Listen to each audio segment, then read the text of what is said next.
Hey everybody, my name is Sharon Quinn and I'm also known as the original runway diva, and you are watching Model Behavior. Class is officially in session. Today my guest is director, producer, and filmmaker Brian Luvar. He is one of the official photographers, and I know he hates this term, and videographers for Full Figure Fashion Week. Welcome, Brian, to Model Behavior. How you doing, honey? I'm going to only let you be able to call me a videographer. Yeah, I know. Now I know you want to be called what you are, which is a filmmaker. Yes. So we can jump right into it. Tell me how you got started. I always ask people what drove them to becoming what it is that they do now. How did you know that you wanted to be a filmmaker? I actually didn't know I wanted to be a filmmaker. As a kid, I was good at drawing, but I was a replicator. So if I saw anything in the comic strips, I could recreate that, but put a little spin to it. And my sister saw that talent, and she kind of helped me nurture it throughout my younger years. But fast forward to being in the industry, I always tell people it's a fluke. I fell into the industry. Really? How so? I was doing a little bit of acting, trying to get my acting on. You know, I had one foot in the hood, doing hood stuff, and one foot in the arts. And because my sister always saw talent in me, and she knew that if it wasn't nurtured and directed, I would have been 2 feet in the hood and probably 6 feet under. Ooh, yeah, I like that. Yeah. So a friend had told me about an audition. I went down to the audition because they wanted street thugs, and I was like, okay, that's me. That's my life right now. But when I got down to the audition, they had casted everyone. Mm-hmm. So, you know, just me thinking about it, I said, can I work? They said, have you ever PA'd before? I didn't even know what PA meant. And I was like, yeah, sure. Mm-hmm. So they told me to come down to the set. And when I say I literally fell into it, walking on the set, I tripped over the cables and hit the ground. And I was so embarrassed, I like laid there for a couple of seconds. I was like, oh man, this is messed up. And when I looked up, Fab Five Freddy was standing there with his hand out. It's like, hey, you know, you all right? And I was like, oh snap, Fab Five Freddy. At the time, he was like the biggest thing in television as far as hip hop and, you know, the underground hip hop culture was concerned with MTV Raps.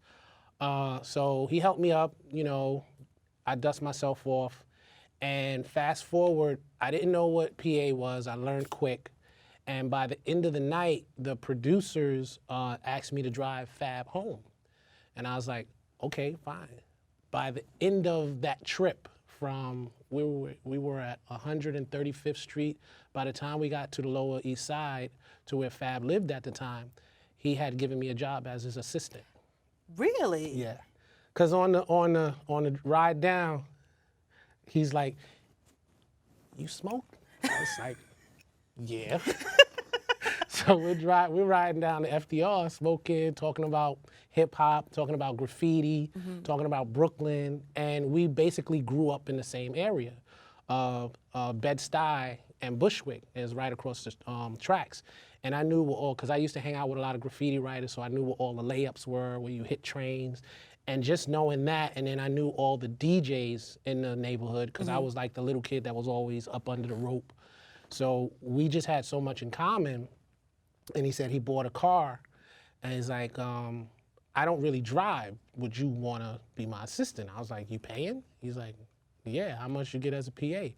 And I was like, $150 a day.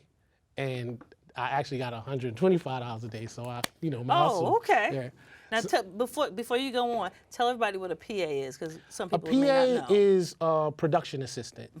That's kind of like the gopher of the industry. It's like, go for this, go for that, yeah, go for this, go for that. Yeah.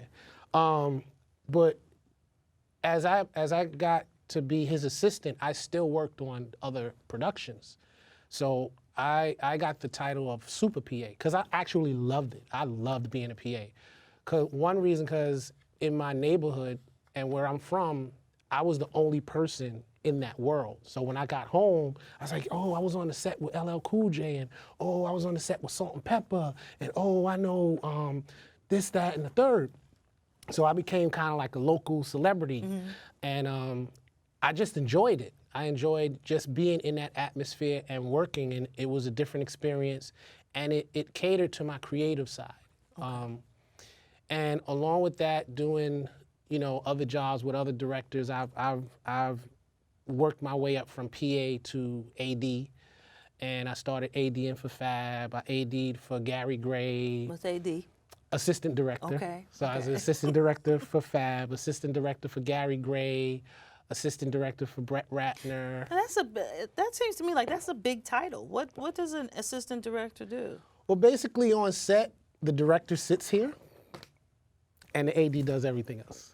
The AD basically, let me not take that away from directors. We are very important and integral to what we do, but the AD makes sure everything that I need as a director on set is happening. The AD would be the go-between between the director, the producer, and the crew. Okay. So if the director wants to shoot extra and we're going overtime, I have to understand that the director needs this shot. Then I have to go talk to the crew and say, hey, you know, we need to get this shot. Can we, you know, hold off lunch, or we can give you extra overtime? But then before I go to them, I have to go to the producer and say, producer, the director wants this. So I got to go to the crew. So it's just that go-between. Okay. And then, you know, you make sure you have the shot list that the director needs to shoot, make sure he shoots everything that he wants to see. And just, you know, you make sure everything happens. So you're kind of like the second in charge on the ship. Okay. So, yeah, so working with Fab, I got the opportunity to start working with other directors, doing ADing for them. And it gave me a sense of, I want to direct. It's like just watching them, because a lot of people that I AD'd for were horrible directors. And I would sit back and like, I could do this way better than them. And then there were the ones that were great directors, like Millicent Shelton, Gary Gray, Fab. These people had vision. They really knew what they wanted to see, and I learned so much from them. I'm like, wow, okay, that's how you do that. That's how you get there. So tell me, what is it, because I'm a little green. I've never, well, maybe I have directed some stuff and I didn't know I was directing. But what is it that a director does exactly? The director gives the creative visual. He gives the production, the movie, the video, the TV show. He gives it his creative vision. So he'll put his spin on it. So like if you get a script and the script says he walks through the door, the director can put the angle to give that walking through the door a sense of what the scene is supposed to be. Okay. So if he walks through the door and jumps on the bed, if the director say, well, this would be great if I shoot it at a low angle and you see him jump over the camera and then we cut, he's to the bed. So the director gives his creative visual expertise to it. Okay. And also working with actors, he's able to bring certain nuances and essence from an actor that they may not know that they have, and a director kind of pulls that out of them. So that's not something that's kind of innate. That's not something that you can really learn. It's funny because a lot of, like I teach now part-time, and a lot of schools are trying to teach directing. You could teach the academics of it, but you really have to be a people person to be able to, you know, tell other people what to do. And actors are prima donnas, so you have to be able to finesse how to tell them how to do something without scratching their ego and getting into a back and forth. Well, I'm a thespian trained Stella Adler, method acting. It was like, yeah, but you're doing the line wrong. You know, you have to be able to finesse it. Now you've worked with Spike Lee and Hype Williams, and you work with some big names. I've been in the business for years, so yeah. Oh, okay. Yeah. So we be doing that. Yeah. Okay. Now, you've done music videos and things like that? Yeah, I've directed over 150 music videos. Again, when I first got into the business, PAing was amazing to me. Like, so I worked on sets with Spike. I worked on X as a PA. I worked on, what's the other one? Do the Right Thing as a PA.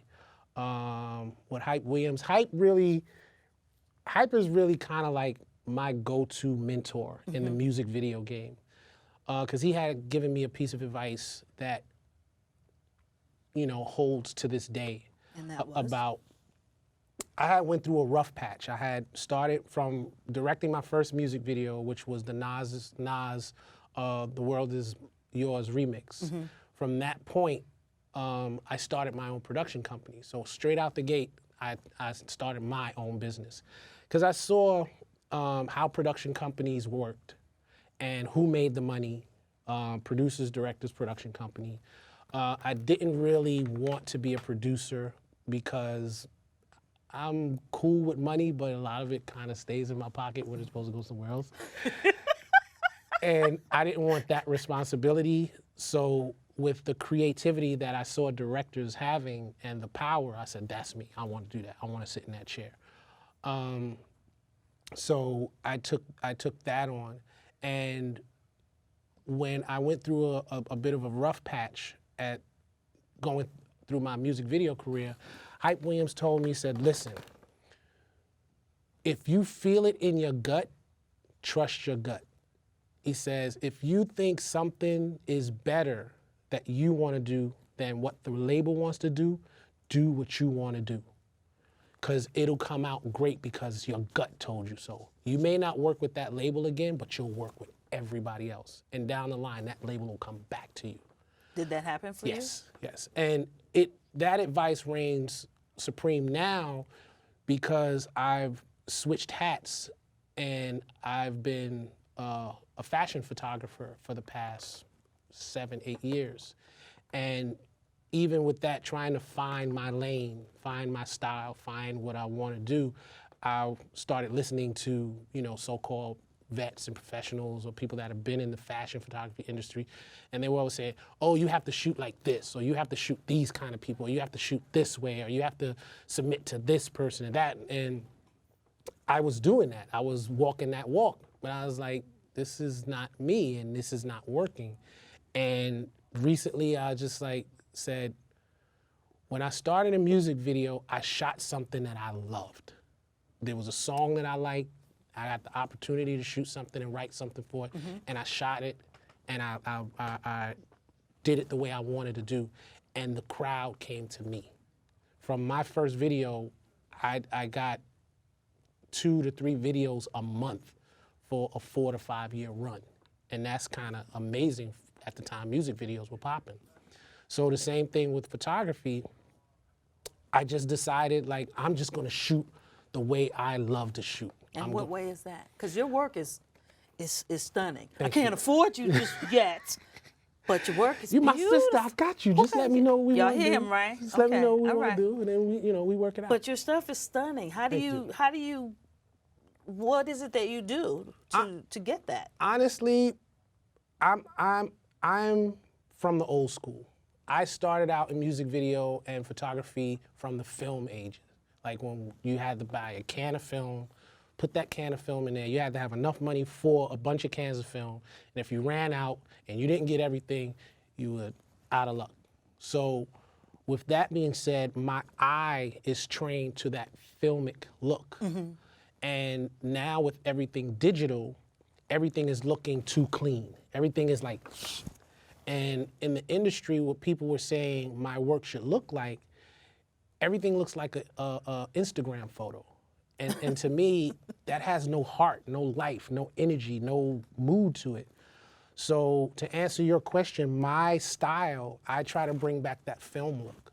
Like I do heavy contrast, rich colors. I make everything seem like a old photograph that you have in your album at home. And you pull it out and you're like, wow. I just did a series of photographs for a really good friend of mine, Lenora, and I photographed her 2 daughters. Oh, these 2 girls are so beautiful. And she asked me to do it, and I said, I'll do it if you let me be creative. She said, B, that's the reason I call you. Because I've shot their mother. I shot Lenora for a couple of ads, hair care ads. And she's like, B, I love what you do. I love how you do it. It's like, nah, your girls, my girls are your girls. Just do what you do. And the way the photos came out, I think Lenora has gotten some interest from agencies. Really? For her daughters, yeah, from the pictures that I took. You gonna send me some so I can look at them, Yeah, please? Yeah. Okay. So you bring that concept to the visual stories. Describe a day on the set. I'm a model, you're the photographer. What's that shoot gonna be like? First off, I make you feel real comfortable.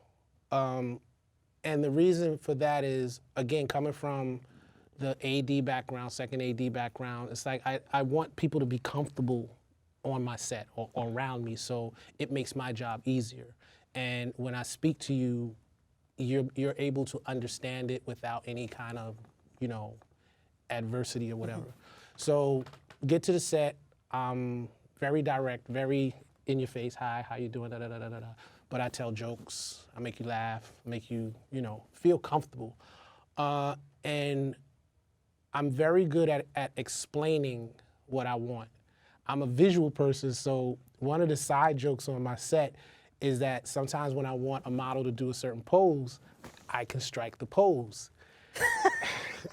And that's what I get all the time. So I was like, no, there, arch your back, bring your chin down. And I get that also, the laughter, so it makes them feel comfortable. So it's like, oh, if he could do it and feel good about it, like I can do that, I can deliver that for them. So that's it. I just like to have fun.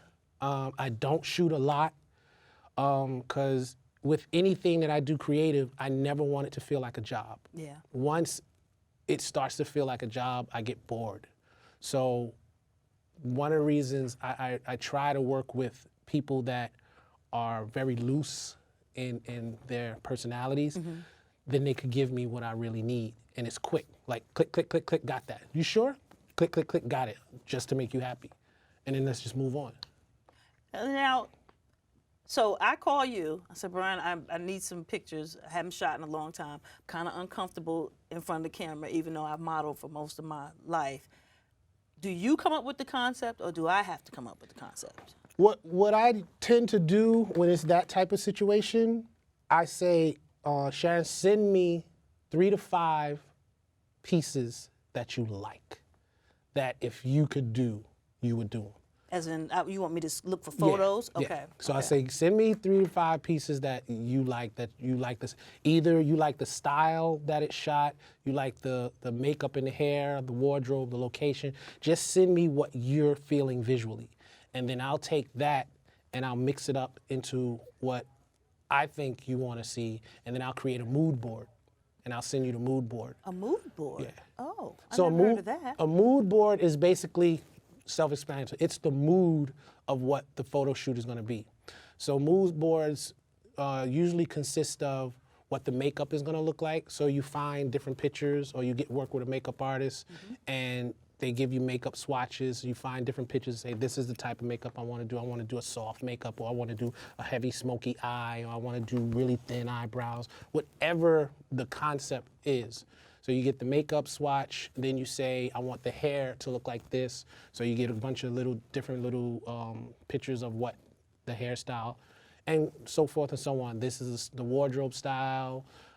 These are the type of poses that I want to do. This is location. So you put all of that into like a PowerPoint, and you put it together, and you send it to the client. Say, hey, this is my idea. This is the first time I've ever heard of anybody ever doing that before. That is the coolest Most idea. of the time with agencies, like if an agency or a client calls me, they'll say, hey, this is the mood board that we want to work with. So you usually get it from that end. But for me, I'm a visual person, and I come from the music video world where I had to write treatments. And then when the music video world kind of changed, we had to do visual treatments. So it's easy for me to just roll into like, hey, here's a mood board. I do mood boards like real quick. And then I do my little verbiage to it to make it sound real nice and funky. And it's like, wow. Now, how do you bring all of that visual, telling the visual story, how do you bring that to Full Figure Fashion Week? Because you never see it. It's easy for me. You never see voluptuous, beautiful women. You always see. So when you shoot, you can only shoot this way, because if you shoot this way, you're going to miss them. With curves, you got it all. You can be here, you can be here, you can be there. I just, when I was reintroduced to Gwen, because me and Gwen, she used to be my boss. We used to work together. And Gwen fired me from my job. Oh my. But I still loved her. I was like, okay. She said, you don't really want to work here, do you? I said, nah, not really. Because we were that cool. She's like, all right. But the thing was, it wasn't her decision to fire me. From the way I remember it, I was talking smack in the elevator, and Gwen's boss was in the back of the elevator. Oh.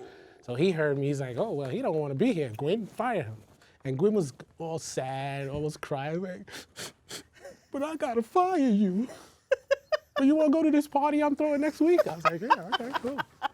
But it was cool because I needed it. And Gwen was such a great person to work for. I didn't want my actions of who I was at the time to reflect on her. So I didn't, I was like, yeah, cool, I'm good. I'm getting ready to do some other stuff, so I'm good. So when we reconnected and she told me about Full Figure Fashion Week, I was like, wow. And then when I saw, I was, you look on my Facebook page, I am so giddy when it comes to Full Figure Fashion Week. Like, I love looking at these models. It's because you don't see it. Like, when you're in the fashion industry, you're exposed to one thing all the time. And as a person that's an artist, it's like, well, if I just paint it with blue, there's a whole spectrum of colors out there. So I'm not opposed to what they call the normal models, the size 000s. I hate that word normal, to one. man. I'm like, that to me, that's not normal. If I see a 000 girl, I was like, man, you wanna go eat something? I got mad oatmeal in my house. Like, we could fatten you up just a little bit. So what I bring to Full Figure Fashion Week is just to give a real strong visual presentation of normal women. I personally don't like the moniker full figure. I call it normal. Like, those are normal women to me. So I bring just a sense of music video flair, artistry, and sprinkle a little bit of house music in there and make it pop. That's right. Yes. Yeah, you just put a little bit of razzle dazzle, a little bit of artistry, and sprinkle it with house music. And I think I'm gonna play during the credit roll. I'm gonna play that last. I think you did the 2014 FFL Week compilation. 2014, yeah. Yeah, it's fly. Thank you. I like it a lot. And from just seeing what was done before, and then just having this really strong relationship with Gwen, and then meeting you, and then meeting Tanya, and meeting Nikki, and then just the whole team, it's like, I gotta pull out tricks. I gotta keep this here. It's never gotta come here. It's always, every year it's gotta be. Well, where would we be if everyone else had that work ethic? Because you don't see that too often. Like, I always say I don't care what people think, but I care what the right people think. Like, I care that I do a great job for you guys. Like, and not saying I don't care. I'm not saying that I don't care about other work that I do, but I don't necessarily care about the payment of it. I care about building this brand visually. So when it goes to the next phase, you have something to say, well, this is what we do. And it's a representation of the artistry that I put behind it and the hard work that you guys put in front of it.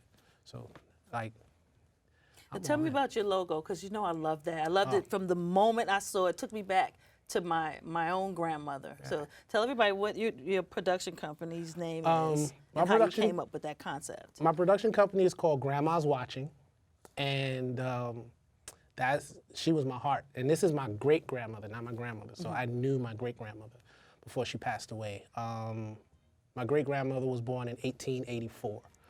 So her parents were slaves, and she helped raise me because my mother, she was working. I got 4 other brothers and sisters. So my great grandmother, I just call her my grandmother. She helped raise me. She was the first one that said, she's like, you're gonna be somebody. You're gonna be somebody great. I'm gonna watch you. And that's where it started. I was like, really? So it's funny because the name of my company has gotten me more jobs than not. So when I present somebody with my card that says Grandma's Watch, it's like, oh, so I tell them the story. It's like, oh my God, you remind me of my grandmother. And that's where it took me. I got to cut you off because we are almost out of time. But I want to thank you so much for coming. And everybody, please thank Brian Luvar for sharing his industry knowledge with us today. Before I go, I'd like to leave you with a few thoughts. Remember that you can't change the game until you first learn the game. Always, always surround yourself with positive people and positive things. And lastly, do what you love and love what you do.